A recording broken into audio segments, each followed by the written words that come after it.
नमस्कार दोस्तों, ह्यूमन पेरिटस के चैनल पे आपका स्वागत है। और आज हमारा लेबर लॉज में कीवर्ड है child and adolescent prohibition and regulation act 1986। तो हम क्या करेंगे, इस एक्ट के जो क्वेश्चंस हैं, प्रैक्टिस क्वेश्चंस हैं, उससे गो थ्रू करेंगे। और इस सीरीज में हम क्या कर रहे हैं, इस सीरीज में हम लेबर लॉज के जितने भी एक्ट्स आपको पढ़ने होते हैं उन एक्ट्स के प्रैक्टिस क्वेश्चन से गो थ्रू कर रहे हैं, ताकि एक अंडरस्टैंडिंग बन सके किसी भी एक्ट में किस प्रकार के सवाल देखने को मिलते हैं, और अपनी पढ़ाई करते समय हम अपनी पढ़ाई को और ज्यादा टारगेटेड कर सकें। ठीक है, तो अगर आपने इसके बाकी वीडियोस नहीं देखे हैं तो इस प्लेलिस्ट में बाकी वीडियोस हैं, उसको आप देख लीजिए। एंड आने वाले जो वीडियोस हैं उसके लिए आप चैनल को सब्सक्राइब कर लीजिए, बेल आइकन दबा दीजिए, ताकि आने वाले जो वीडियोस हैं उसमें भी आपको पता चल जाए। तो शुरू करते हैं पहले सवाल से।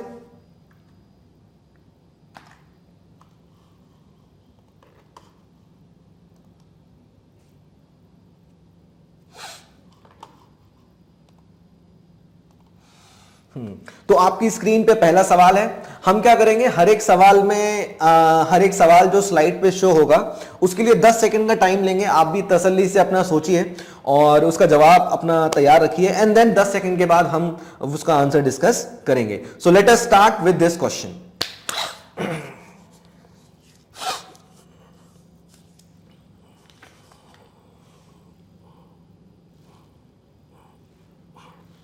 आइए इसके एक्सप्लेनेशन पे चलते हैं। तो क्या कहता है, which of the following is correct related to the constitution of child labour technical advisory committee under the child labour prohibition and regulation act 1986। तो बेसिकली ये जो एक्ट है इसमें सेक्शन 5 में बनती है आपकी technical advisory committee.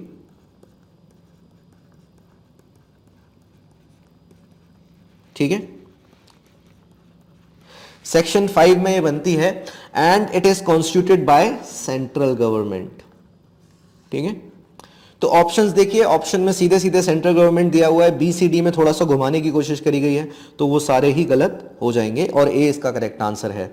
So basically technical advisory committee section 5 में बनती है। इसका पर्पस होता है कि जो शेड्यूल है इस एक्ट में, उसमें अगर कोई ऑक्यूपेशन या प्रोसेसेस ऐड करने हैं तो उसको लेके वो एडवाइस करती है। ठीक है, जैसा कि नाम भी बता रहा है, advisory committee. And there is also one aspect जो आप नोट कर सकते हो कि 2016 से पहले इसका नाम था child labour technical advisory committee, but 2016 के अमेंडमेंट के बाद जहां पे एडोलसेंट इंक्लूड कर दिया गया, इसका नाम हो गया केवल और केवल टेक्निकल एडवाइजरी कमिटी। ठीक है, तो ए इसका आंसर है। Now let us go to the next question.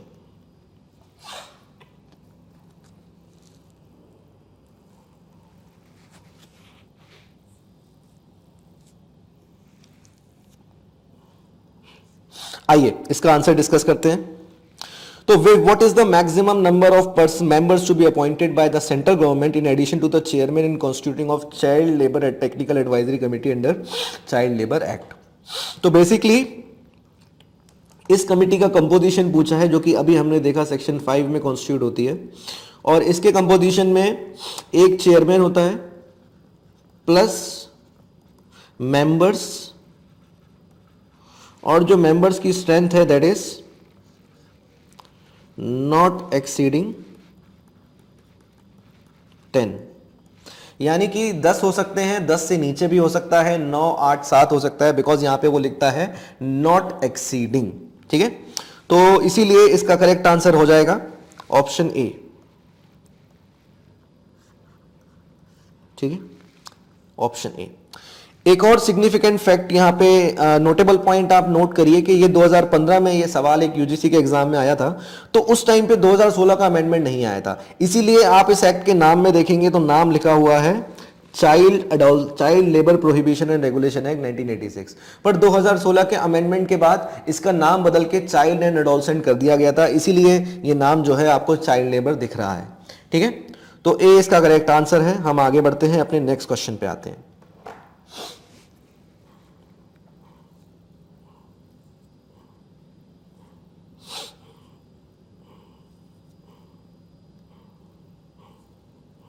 हाँ, तो इसके आंसर पे आते हैं। क्या कहता है ये, which of the following statement is correct to define child age per the provision of child and adolescent labour prohibition and regulation act 1986 है। ठीक है, तो सेक्शन 2 में सेक्शन 2 में डेफिनेशन दी है चाइल्ड की, और एक्सक्यूज मी, सेक्शन 2 में डेफिनेशन दी है चाइल्ड की, और यूजुअली जो हम समझते हैं कि चाइल्ड की डेफिनेशन है 14 साल से कम, तो केवल और केवल इतनी नहीं है। जब हम एक्ट की पढ़ाई में जाते हैं तब हमें पता चलता है कि जो राइट टू एजुकेशन जो एक्ट आया था 2009 में, उसका भी जिक्र है, और जो करेक्ट स्टेटमेंट है वो क्या दिया हुआ है, a person who has not completed his 14 years of age or such age as may be specified in the right of children to free and compulsory education 2009 whichever is more। अब आप लोग सोचेंगे कि ये डायरेक्टली याद करना है क्या, कि ये जो एक्ट का नाम दिया हुआ है इसको डायरेक्टली याद कर लें। आप इसको याद भी कर सकते हैं, आपका आंसर ठीक हो जाएगा, बट इसके पीछे के रैशनले को भी समझ सकते हैं। तो बेसिकली क्या हुआ था कि 2002 के कॉन्स्टिट्यूशनल अमेंडमेंट के पहले जो चाइल्ड एजुकेशन था, यानी कि 6 से 14 साल के बीच में जो चाइल्ड एजुकेशन थी, वो डीपीएसपी का पार्ट था। बट 2002 के अमेंडमेंट के बाद, कॉन्स्टिट्यूशनल अमेंडमेंट के बाद, उसको आर्टिकल 21A बना दिया गया, जिसका मतलब वो फंडामेंटल राइट बन गया। ठीक है, तो 86 के एक्ट में जो चाइल्ड था, ही और she was permitted to work but not in hazardous places। But 2002 के कॉन्स्टिट्यूशनल अमेंडमेंट के बाद ये चीज नहीं हो पाएगी कि जो चाइल्ड है वो ऑक्यूपेशन, वो काम करे 6 से 14 के बीच में।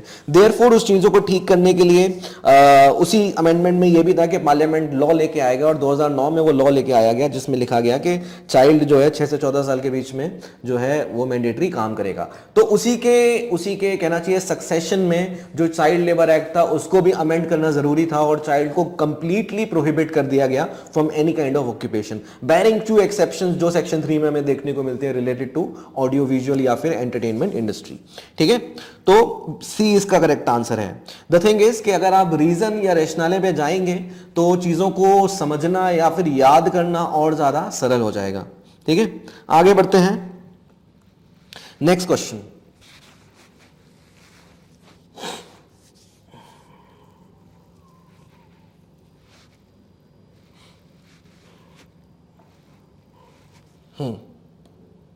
now so part 3 of the child and adolescent labor prohibition and regulation act deals with, तो बेसिकली इस एक्ट के स्ट्रक्चर से रिलेटेड ये सवाल है, और स्ट्रक्चर से रिलेटेड भी सवाल जो है वो देखने को मिलते हैं। तो इस एक्ट में कुछ अराउंड 22 या 20 से 22 सेक्शंस हैं। ठीक है, and there are 4 parts to it. ठीक है, there are 4 parts to it. तो जो पहला पार्ट है दैट इज प्रिलिमिनरी, जो पार्ट है दैट इज प्रिलिमिनरी। जो दूसरा पार्ट है वो बात करता है prohibition of employment of children in certain occupation and processes.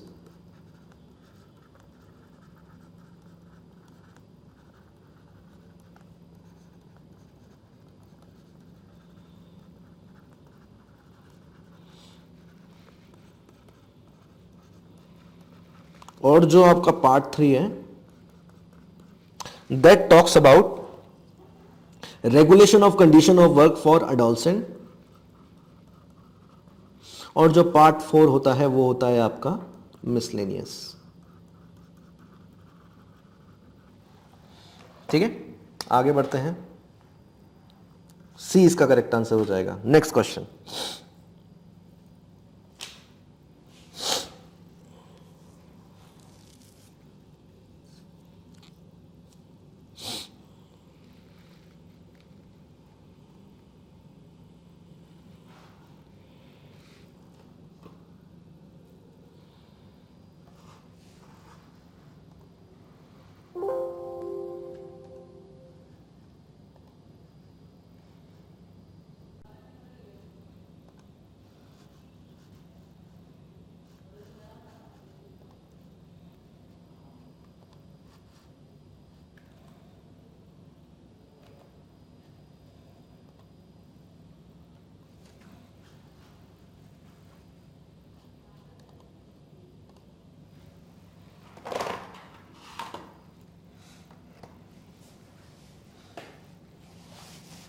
ये वाला देखते हैं।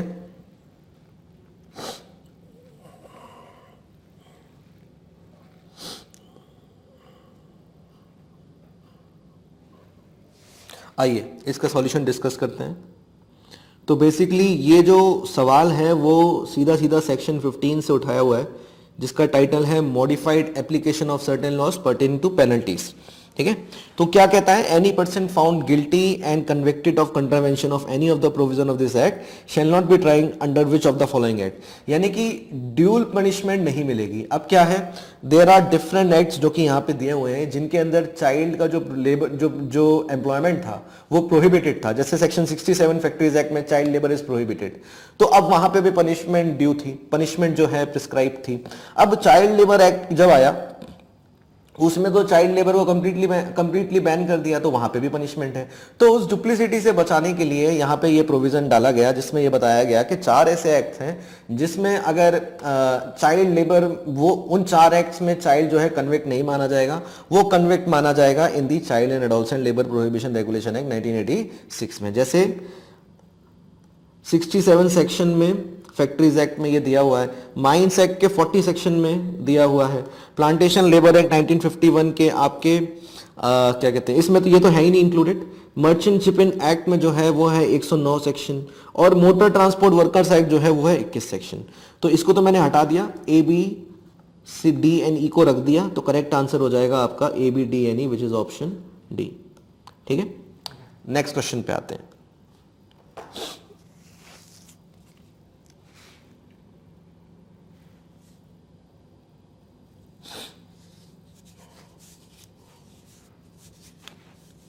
आइए इसका सॉल्यूशन देखते हैं। Which of the following is not true with respect to the amendment introduce by the child labour prohibition act, amendment act 2016। तो 2016 में जो अमेंडमेंट आया, वैसे अमेंडमेंट की कहानी चाइल्ड लेबर एक्ट में बड़ी आसान होती है क्योंकि एक ही अमेंडमेंट हुआ, वो हुआ 2016 में। ठीक है, 2016 में एक अमेंडमेंट हुआ और 2017 के नोटिफिकेशन में शेड्यूल में पार्ट भी ऐड कर दिया गया, ये 2 चेंजेस आए बस। ठीक है, तो अब अमेंडमेंट से भी सवाल आते हैं कि कौन कौन से पर्टिकुलर अमेंडमेंट होते हैं। तो इसके लिए जैसे हम इसके सॉल्यूशन पे जाते हैं, तो उसके लिए मैं आपको ह्यूमन पेरेटस के लर्निंग मैनेजमेंट सिस्टम पे ले जाता हूं। तो ये ह्यूमन पेरेटस का लर्निंग मैनेजमेंट सिस्टम है जहां पे ये उसकी बुक पूरी पड़ी हुई है, एंड हम इसके अमेंडमेंट में चले जाते हैं। तो अमेंडमेंट में अब आप यहां पे देख सकते हैं, there is a long list जो आपको जो 2016 के बाद आई, जैसे कि चाइल्ड का एम्प्लॉयमेंट कंप्लीटली बैन कर दिया गया, एडोल्सन की कैटेगरी ऐड करी गई, चाइल्ड लेबर को कॉग्निजेबल ऑफेंस बना दिया गया। ठीक है, रिहेबिलिटेशन फंड क्रिएट कर दिया गया, हजार्डस ऑक्यूपेशन को 83 से 3 कर दिया गया, एंड सो ऑन। ठीक है, तो ये सारे अमेंडमेंट्स हैं, और जब हम इनको पढ़ते हैं हमें पता चलता है कि जो ऑप्शन ए में दिया है, which is offences under the act are becoming compoundable, तो ऐसा नहीं था। अराउंड सेक्शन 14 ए या सी में ये प्रोविजन इंक्लूडेड है, जिसमें जो डिस्ट्रिक्ट मजिस्ट्रेट हैं on application of the accused, जो आपका ऑफेंस है वो ऑफेंस अंडर सेक्शन 3 जो हुआ है उसको हम कंपाउंडेबल बना सकते हैं, यानी कि out of the court as a settlement हो सकता है, but only for the first time, not for the second time. ठीक है, तो इसीलिए इसमें जो करेक्ट आंसर हो जाएगा विच इज ऑप्शन ए।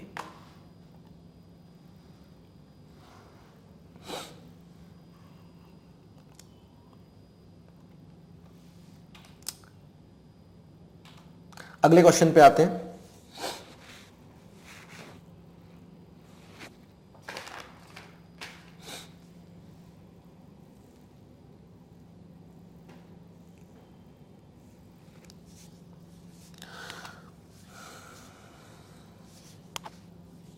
तो सेक्शन 4 की बात करिए, इसमें क्या कह रहा है, the central government after giving notification for dash of its intention to do so may add to और omit from the schedule any hazardous occupation on processes and thereupon the schedule shall be deemed to have been amended accordingly.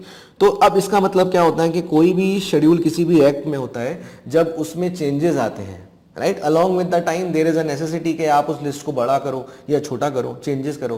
तो उसके लिए हमेशा जो provision आपको देखने को मिलेगा वो मिलेगा कि सरकार पहले स्टेक होल्डर से पूछने के लिए समय मांगती है, यानी कि जो चेंजेस लाते हैं उसके लिए हमेशा टाइमलाइन होती है कि नॉट लेस देन 3 मंथ्स या फिर नॉट लेस देन 6 मंथ।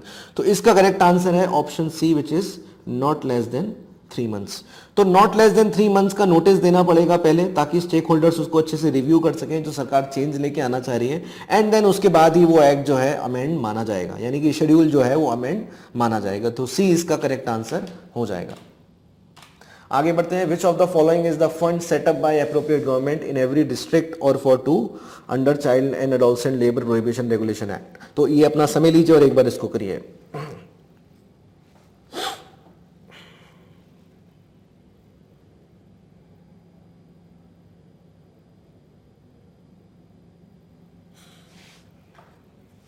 ठीक है, इसके आंसर पे आते हैं। तो फंड सेटअप हुआ इस एक्ट में, which is child and adolescent labour prohibition and regulation act, और सेक्शन 14B में ये फंड सेटअप हुआ। ठीक है, 14B में ये फंड सेटअप हुआ, जो कि 2016 के अमेंडमेंट के बाद ऐड हुआ था। तो बेसिकली क्या था कि कोई भी ऑफेंस हुआ है जिसका फाइन रियलाइज किया गया है फ्रॉम द अक्यूज्ड, उसको आप एक child and adolescent labour rehabilitation fund में जमा करोगे, और वो जो पैसा है वो चाइल्ड की बेहतरी के लिए खर्च होगा। ठीक है, तो इसीलिए इसका करेक्ट आंसर है child and adolescent labour rehabilitation fund. अब देखिए सवाल भी अच्छा बनाया है, क्योंकि अब नाम ऐसे याद नहीं रहते हैं कि उसका एक्यूरेट नाम क्या है, पर आपको अपनी नजरें वहां भी रखनी है कि आखिर पर्टिकुलर एक्ट में कोई नाम भी दिया है तो वो क्या दिया है। जैसे उदाहरण के तौर पे टेक्निकल एडवाइजरी कमेटी था, तो उसका नाम आपको याद करना पड़ेगा, टेक्निकल एडवाइजरी कमेटी। ठीक उसी प्रकार एक रिहेबिलिटेशन फंड बना सेक्शन 14B में, उसका नाम आपको याद करना पड़ेगा child and adolescent labour rehabilitation fund, तभी वो जवाब आपका सही होगा। अगले सवाल पे आते हैं।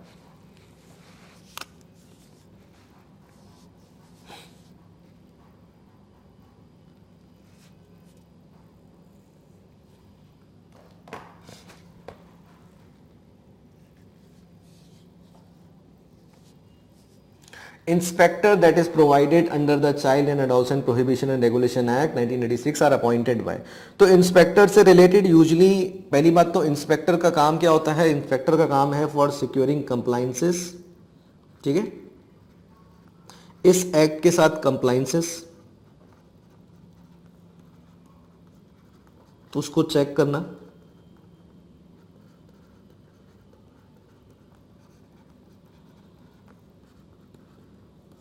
ठीक है, और सेक्शन 17 इस एक्ट में इंस्पेक्टर अपॉइंट करता है, और कौन अपॉइंट करता है, एप्रोप्रिएट गवर्नमेंट अपॉइंट करती है। ठीक है, एप्रोप्रिएट गवर्नमेंट अपॉइंट करती है। अब जैसे ये एप्रोप्रिएट गवर्नमेंट माने क्या होता है, तो बेसिकली गवर्नमेंट सेंट्रल गवर्नमेंट भी हो सकती है, गवर्नमेंट स्टेट गवर्नमेंट भी हो सकती है। अब देयर आर केसेस, जिस केसेस में देयर आर इवेंट्स या फिर सर्कमस्टेंसेस जहां पे जो सेंट्रल गवर्नमेंट है वो एप्रोप्रिएट गवर्नमेंट होगी। There are cases, circumstances and industries जहां पे जो है स्टेट गवर्नमेंट एप्रोप्रिएट गवर्नमेंट होगी। अब ये कैसे पता चलेगा, ये पता चलेगा सेक्शन 2 में, जहां पे एप्रोप्रिएट गवर्नमेंट की डेफिनेशन दी गई होगी। ठीक है, तो ए इज द करेक्ट आंसर।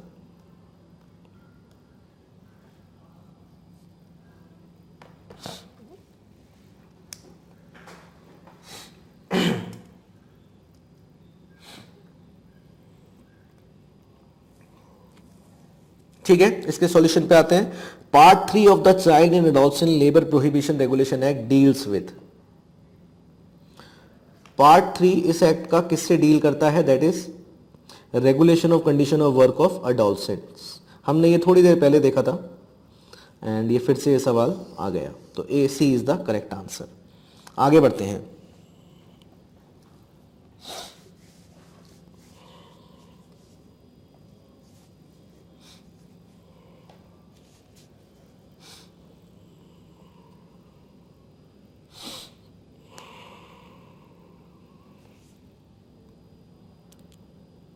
आइए इसके सॉल्यूशन पे आते हैं।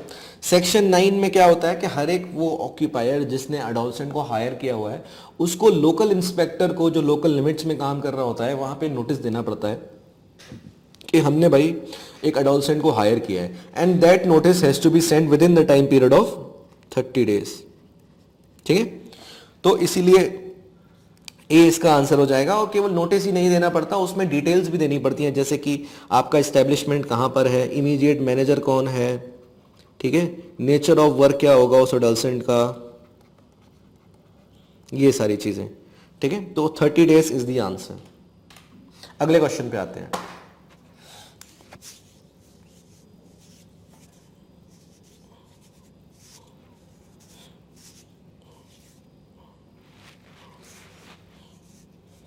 आइए इसके सॉल्यूशन को डिस्कस कर लेते हैं। Under the act, if there is a dispute arises between an inspector and occupier as to the age of any adolescent, the matter shall refer to. तो ये भी बहुत छोटी सी बात होती है, पर सवालों में जरूर बन जाती है। ये क्या है, सेक्शन 10 है, जहां पे डॉक्टर, लेमन टर्म्स में बोले तो डॉक्टर को रिफर होगा अगर एज को लेके कोई डिस्प्यूट है आपका इंस्पेक्टर और ऑक्यूपायर के बीच में। बट उस डॉक्टर का नाम क्या लिखा है एक्ट में, ये वो सवाल था। ठीक है, क्या वो नाम क्वालिफाइड मेडिकल प्रैक्टिशनर लिखा है, क्या वो नाम प्रिस्क्राइब मेडिकल अथॉरिटी लिखा है, या फिर किसी मजिस्ट्रेट से आपको चिट्ठी लेनी पड़ेगी। तो ये सब बेसिक बेसिक छोटी चीजें होती हैं जो आपको नोट करनी होती हैं अपने एक्ट में। इसीलिए हम हमेशा क्लासेस में भी आपको बोलते हैं कि लेबर लॉज की पढ़ाई आपको बहुत ज्यादा डिटेल और बहुत ही ज्यादा कहते हैं मेटिकुलसली करनी पड़ेगी। एक एक छोटी छोटी डिटेल वहां पे इंपॉर्टेंट है। ठीक है, तो करेक्ट आंसर है इसका प्रिस्क्राइब मेडिकल अथॉरिटी। ठीक है, B is the right answer. Next question पे आते हैं।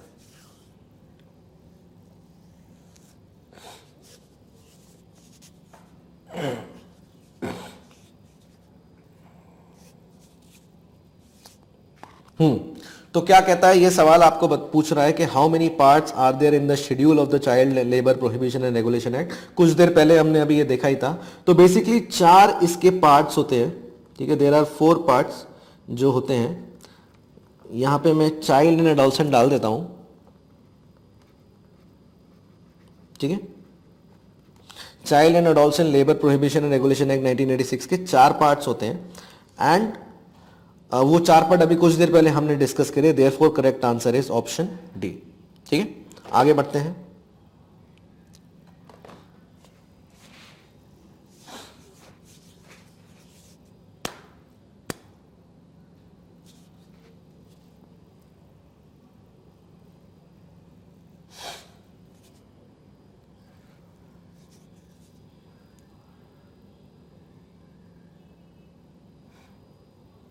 ठीक है, according to the provision of child labour prohibition and regulation act 1986 no child shall be permitted और रिक्वायर्ड टू वर्क बिटवीन। ठीक है, तो अब ये क्या था, अब आप देखिए 1986 में चाइल्ड लेबर लिखा हुआ, यानी पुराने वाले एक्ट की बात कर रहे हैं। तो इसीलिए यहां पे चाइल्ड जो है उसको बोला गया कि ही और she is not permitted to work. यहीं पे अगर चाइल्ड एंड अडोलसेंट होता तो वो वर्ड होता अडोलसेंट, क्योंकि चाइल्ड तो वैसे भी काम करने के लिए अलाउड नहीं है। इसीलिए ये सवाल जो पढ़ता है उसको थोड़ा सा कंफ्यूजिंग लगता है कि अगर चाइल्ड को लेके क्यों कह रहा है। तो हमें क्या पॉइंट नोट करना है, जब भी वो child labour prohibition and regulation act कहे तो चाइल्ड की बात कर रहा है, वो पुराने एक्ट की बात कर रहा है जहां पे अभी तक अमेंडमेंट नहीं हुआ है। अगर वो चाइल्ड एंड अडोलसेंट लगा दे तब वो नए एक्ट की बात कर रहा है जहां पे अमेंडमेंट हो गया है। ठीक है, तो ये डिफरेंस आपको जरूर अच्छे से याद रखना होगा, ये सवालों को गलत कर सकता है। तो करेक्ट आंसर इसका सेक्शन 7 में मिलता है और वो टाइम है आपका between 7 PM and to 8 AM। ठीक है, option B is the right answer. आगे बढ़ते हैं।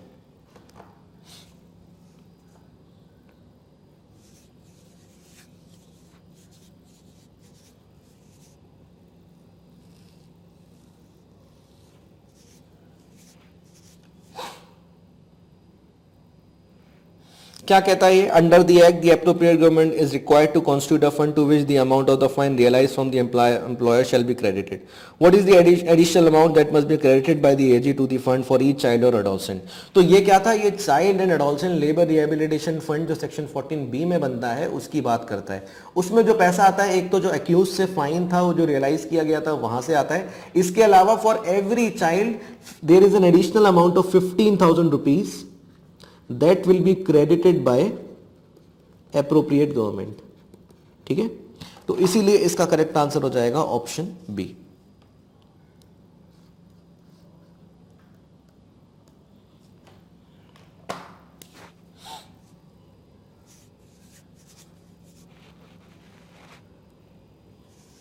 तो इनएक्टमेंट और एनफोर्समेंट से ये सवाल पूछा गया है। ये डेट्स भी इंपॉर्टेंट होती हैं, इन पे भी आपको अपनी नजरें बनाए रखनी होती हैं। तो बेसिकली इसका जो इनएक्टमेंट हुआ दैट इज 23 दिसंबर 1986 और वो एनफोर्स्ड एट वंस हुआ, यानी कि इसी डेट को वो एनफोर्स हुआ। इट इज ओनली पार्ट 3 जो एक्ट का था वो बाद में 1993 के अराउंड, आई बिलीव शायद 26 मई 1993 को वो पार्ट 3 जो है वो अलग से एनफोर्स हुआ।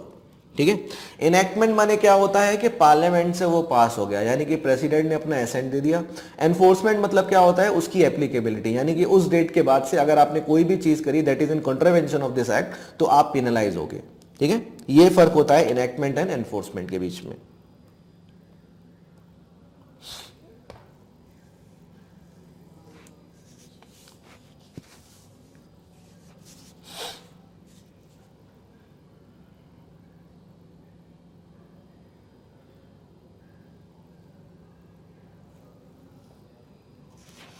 ठीक है, तो पेनल्टी से रिलेटेड सवाल है। पेनल्टीज आर ऑलवेज चैलेंजिंग क्योंकि वो फैक्चुअल डेटा होता है जिसको आपको एज इट इज याद करना होता है। एंड सीधा सीधा सवाल है, who contravenes the provision of section 3 shall be punish with minimum कितने टाइम तक, 6 month and maximum 2 years of imprisonment. और यहाँ पे फाइन भी रहता है 20,000 से 50,000 के बीच में, ठीक है, और बोथ।